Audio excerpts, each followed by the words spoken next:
Madame Talon, bonjour. Vous êtes donc la directrice du laboratoire de recherche de philosophie. Est-ce que vous pouvez nous présenter un petit peu ce département de philosophie? Alors, le département de philosophie, c'est d'abord un des départements les plus anciens de l'université, puisqu'il a été, je crois qu'il a été créé en 67 ou 68. Il offre le parcours complet, licence, master, doctorat, bien entendu. Nous sommes une quinzaine d'enseignants, dont une dizaine d'enseignants titulaires. Sont représentés au département tous les axes, tous les domaines de la philosophie, c'est-à-dire à la fois l'épistémologie, l'esthétique, la philosophie politique, l'histoire de la philosophie générale, etc.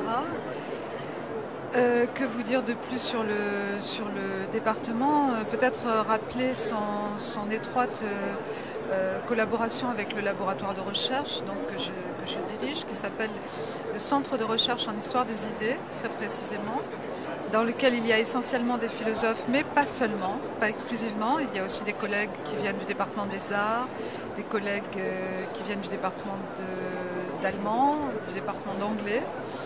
Nous avons aussi un chercheur associé en épistémologie. Voilà donc pour une présentation rapide du département. D'accord. Alors, la question qu'on se pose aujourd'hui et qu'on essaie de poser à beaucoup de professeurs et d'enseignants-chercheurs, c'est dans une société en ce moment en constante évolution depuis le début du XXIe siècle, il y a beaucoup de changements au niveau politique, au niveau social, au niveau des sciences de l'information, de la communication, on en parlait tout à l'heure. Quels sont, vous, les principaux changements que vous avez depuis le début de ce XXIe siècle et comment vous réagissez face à ces changements en changeant par exemple des cours, en remaniement de certains Master 2?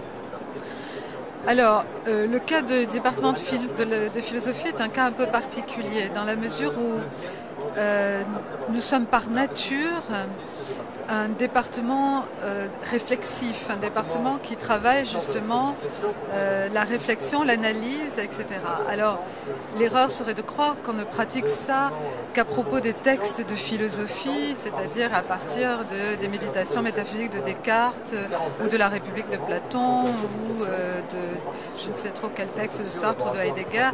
Bon, bien entendu, non, ça c'est de l'histoire de la philosophie. C'est très important parce que cette confrontation au texte exigeante, c'est l'apprentissage justement de la rigueur intellectuelle, de l'analyse, des capacités de synthèse, etc., etc. Alors cet exercice qui se fait sur ces textes, je parle bien entendu là de l'aspect d'entraînement que ça représente. Je n'insiste pas, parce que ça va de soi, sur l'intérêt intrinsèque que représentent ces philosophies.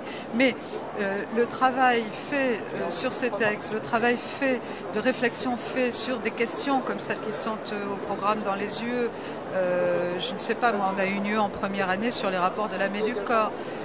Bon, ce sont des questions qui ont une sorte de transhistoricité, elles ne sont pas liées à une époque en particulier, mais bien entendu, elles sont impliquées dans des questions qui sont des questions propres à notre modernité, à notre contemporanéité. Bon, pour prendre un exemple très précis, il y a plusieurs enseignements qui touchent à l'éthique. Vous parliez des révolutions que nous connaissons au XXIe siècle. Bon, si je pense aux révolutions bioéthiques, dans le domaine de la bioéthique, eh bien, le département de philosophie suit ça de très près, si j'ose dire, à la fois, encore une fois, parce que c'est la nature de la discipline qui veut que cette réflexion soit conduite sur des objets nouveaux si ces objets surgissent, mais aussi de façon plus précise et institutionnelle, si j'ose dire, parce que l'un de nos enseignants, Ali Ben Maklouf, qui est professeur donc, au département, est aussi membre du Comité national d'éthique. Donc il est directement en prise sur le traitement législatif de ces questions.